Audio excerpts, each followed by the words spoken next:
The Hunger Games, Chapter 3.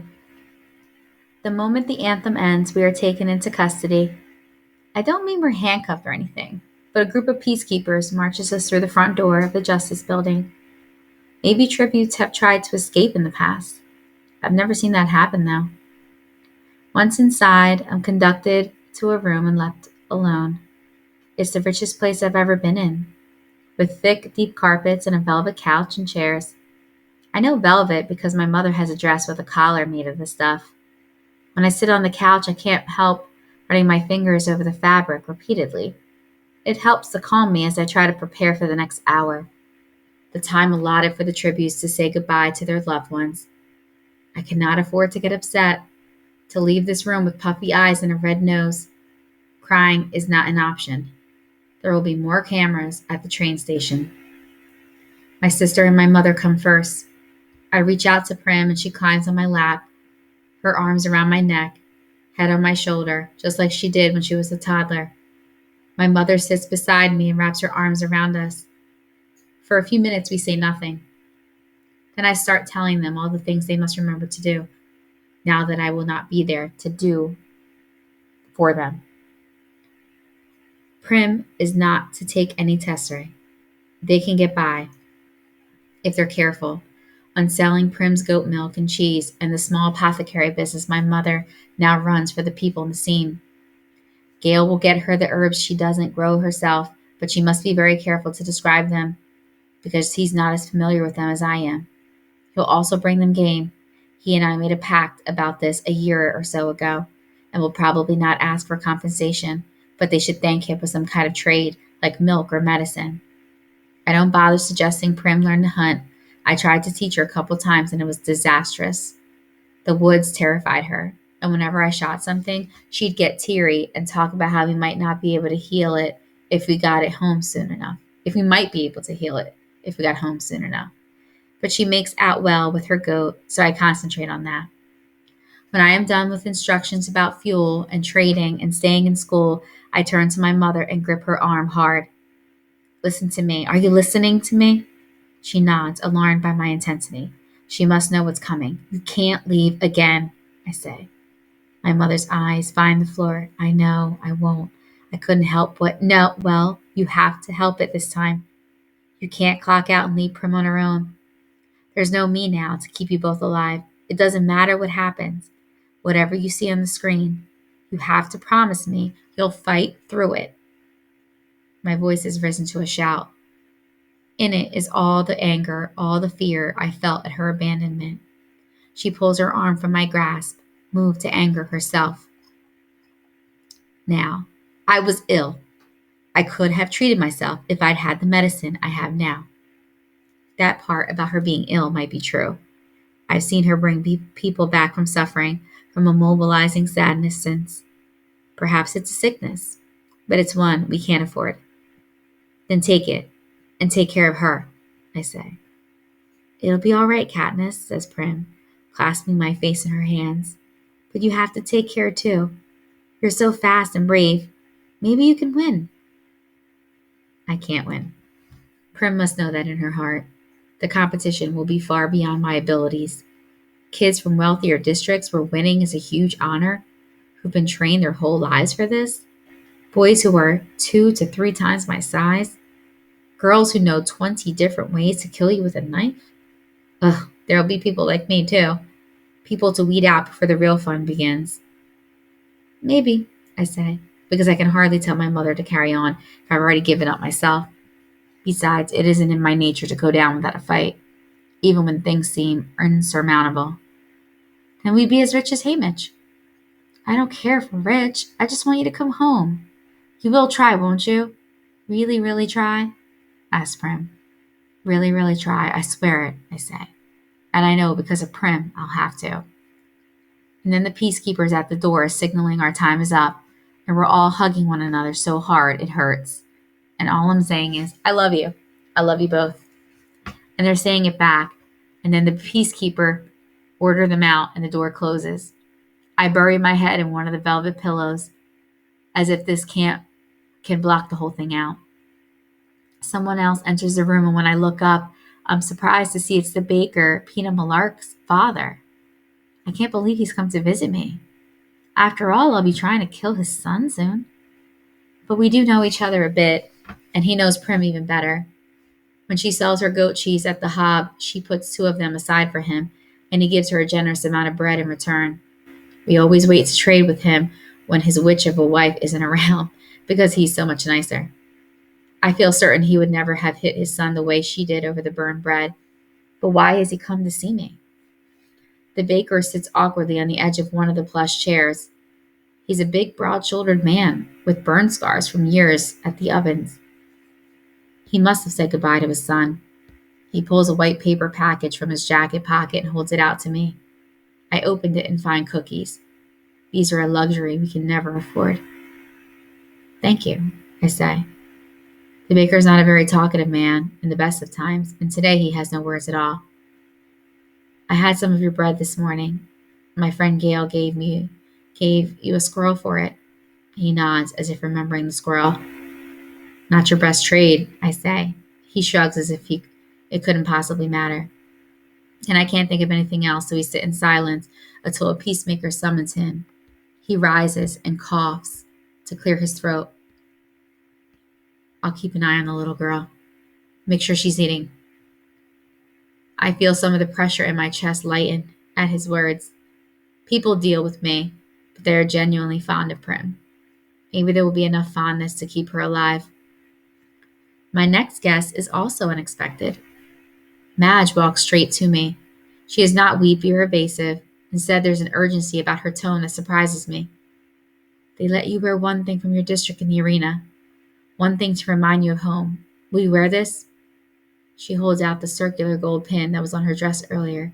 I hadn't paid much attention to it before, but now I see it's a small bird in flight. Your pin? I say. Wearing a token from my district is about the last thing on my mind. Here, I'll put it on your dress, all right? Madge doesn't wait for an answer. She just leans in and fixes the bird to my dress. Promise you'll wear it into the arena, Katniss? She asks. Promise? Yes, I say. Cookies, a pin, I'm getting all kinds of gifts today. Madge gives me one more, a kiss on the cheek. Then she's gone, and I'm left thinking that maybe Madge really has been my friend all along. Finally, Gale is here. And maybe there is nothing romantic between us, but when he opens his arms, I don't hesitate to go into them. His body is familiar to me. The way it moves, the smell of wood smoke, even the sound of his heart beating, I know from quiet moments on a hunt. But this time is the first time I really feel it, lean and hard-muscled against my own. Listen, he says, getting a knife should be pretty easy, but you've got to get your hands on a bow. That's your best chance. They don't always have bows, I say, thinking of the year that there were horribly spiked maces that the tributes had to bludgeon one another to death with. Then make one, says Gale. Even a weak bow is better than no bow at all. I had tried copying my father's bows with poor results. It's not that easy. Even he had to scrap his own work sometimes. I don't even know if there'll be wood, I say. Another year, they tossed everybody into a landscape of nothing but boulders and sand and scruffy bushes. I particularly hated that year. Many contestants were bitten by venomous snakes or went insane from thirst. There's almost always some wood, Gale says. Since that year half of them died of cold, not much entertainment in that. It's true. We spent one Hunger Games watching the flares freeze to death at night. You could hardly see them because they were just huddled in balls and had no wood for fires or torches or anything. It was considered very anticlimactic in the capital. All those quiet, bloodless deaths. Since then, there's usually been wood to make fires. Yes, there's usually one, I say. Katniss, it's just hunting. You're the best hunter I know, says Gale. It's not just hunting. They're armed. They think, I say. So do you. And you've had more practice. Real practice, he says. You know how to kill. Not people, I say. How different can it be, really, says Gale grimly. The awful thing is that if I can forget their people, they will be no different at all. The peacekeepers are back too soon, and Gale asks for more time, but they're taking him away, and I start to panic. Don't let them starve, I cry out, clinging to his hand. I won't, you know I won't, Katniss. Remember, he says, and they yank us apart and slam the door, and I'll never know what he wanted me to remember. It's a short ride from the Justice Building to the train station. I've never been in a car before, rarely even ridden in the wagons. In the scene, we travel on foot. I've been right not to cry. The station is swarming with reporters and their insect like cameras trained directly on my face, but I've had a lot of practice at wiping my face clean of emotions, and I do this now. I catch a glimpse of myself on the television screen on the wall that's airing my arrival live and feel gratified that I appear almost bored. Peter Malark, on the other hand, has obviously been crying and interestingly enough does not seem to be trying to cover it up. I immediately wonder if this will be his strategy in the games to appear weak and frightened, to reassure the other tributes that he is no competition at all, and then come out fighting. This worked very well for a girl, Joanna Mason from District 7 a few years back. She seemed like a sniveling, cowardly fool that no one bothered about her until there were only a handful of contestants left. It turned out she could kill viciously. Pretty clever the way she played it.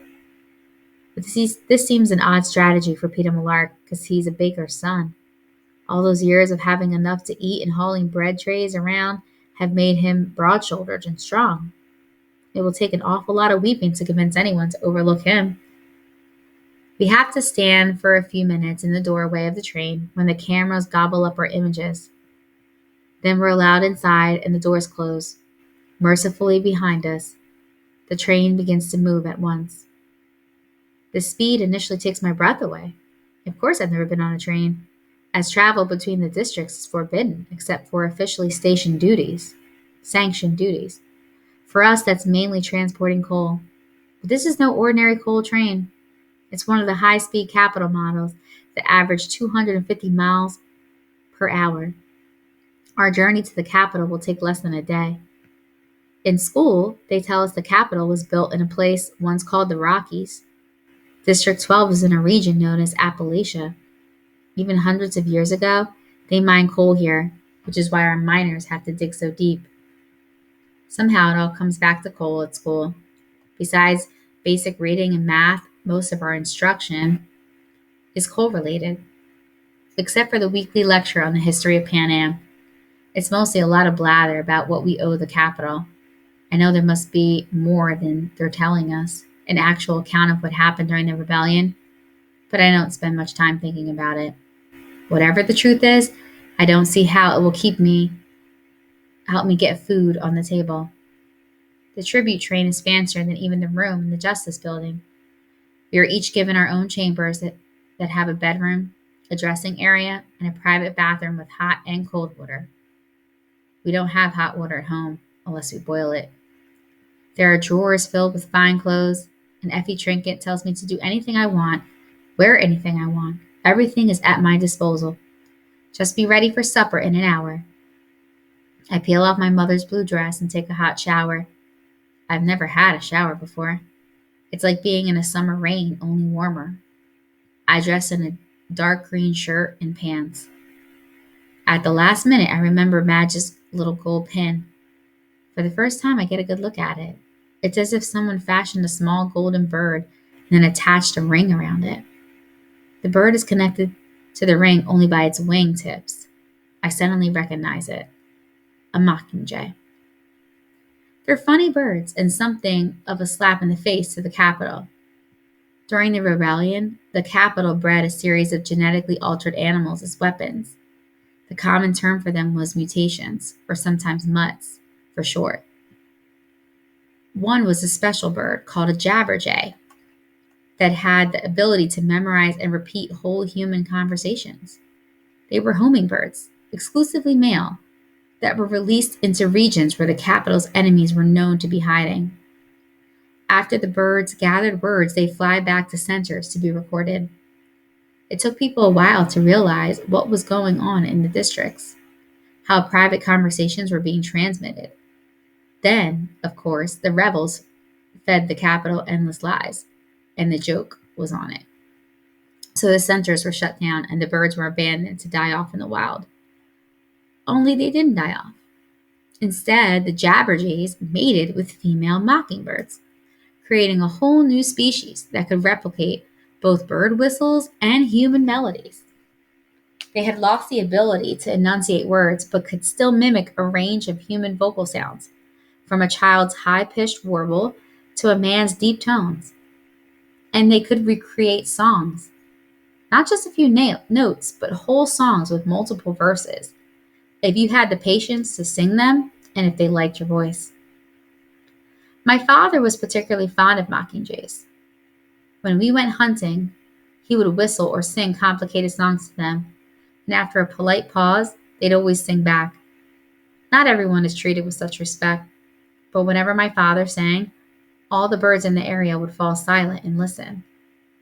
His voice was that beautiful, high and clear and so filled with life, it made you want to laugh and cry at the same time. I could never bring myself to continue the practice after he was gone. Still, there's something comforting about the little bird. It's like having a piece of my father with me, protecting me. I fasten the pin into my shirt, and with the dark green fabric as a background, I can almost imagine the mockingjay flying through the trees. Effie Trinket comes to collect me for supper. I follow her through the narrow, rocking corridor into a dining room with polished paneled walls. There's a table where all the dishes are highly breakable. Peter Millark sits waiting for us, the chair next to him empty. "Where's Hamish?" asked Effie Trinket brightly. Last time I saw him, he said he was going to take a nap, said Peter. "Well, it's been an exhausting day," says Effie Trinket. I think she's relieved by Hamish's absence, and who can blame her? The supper comes in courses: a thick carrot soup, green salad, lamb chops and mashed potatoes, cheese and fruit, a chocolate cake. Throughout the meal, Effie Trinket keeps reminding us to save space because there's more to come. But I'm stuffing myself because I've never had food like this. So good and so much, and probably because the best thing I can do between now and the games is put on a few pounds. "At least you two have decent manners," says Effie as we're finishing the main course. "The pair last year ate everything with their hands like a couple of savages. It completely upset my digestion." The pair last year were two kids from the seam who'd never, not one day of their lives, had enough to eat. And when they did have food, table manners were surely the last thing on their minds. Peter's a baker's son. My mother taught Prim and me to eat properly, so yes, I can handle a fork and a knife. But I hate Effie Trinket's comment so much I make a point of eating the rest of my meal with my fingers. Then I wipe my hands on the tablecloth. This makes her purse her lips tightly together. Now that the meal's over, I'm fighting to keep the food down. I can see Peter's looking a little green too. Neither of our stomachs is used to such rich fare. But if I can hold down Greasy Say's concoction of mice meat, pig entrails, a tree bark, a winter specialty, I'm determined to hang on to this. We go to another compartment to watch the recap of the reapings across Pan Am. They try to stagger them throughout the day so a person could conceivably watch the whole thing live, but only people in the capital could really do that, since none of them have to attend reapings themselves. One by one, we see the reapings, the names called, the volunteers stepping forward, or more often, not. We examine the faces of the kids who will be our competition. A few stand out in my mind. A monstrous boy who lunges forward to volunteer from District 2. A fox-faced girl with sleek red hair from District 5. A boy with a crippled foot from District 10. And most hauntingly, a 12-year-old girl from District 11. She has dark brown skin and eyes, but other than that, she's very like Prim in size and demeanor. Only when she mounts the stage and they ask for volunteers, all you can hear is the wind whistling through the decrepit buildings around her. There's no one willing to take her place. Last of all, they show District 12. Prim being called, me running forward to volunteer. You can't miss the desperation in my voice as I shove Prim behind me, as if I'm afraid no one will hear and they'll take Prim away. But of course they do hear. I see Gale pulling her off me and watch myself mount the stage. The commentators are not sure what to say about the crowd's refusal to applaud, the silent salute.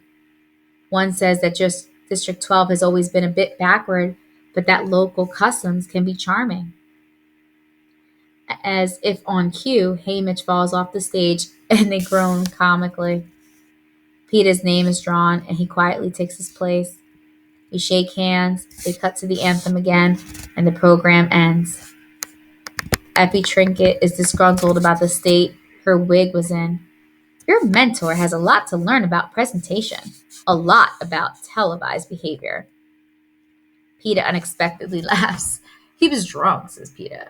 He's drunk every year. Every day, I add. I can't help smirking a little.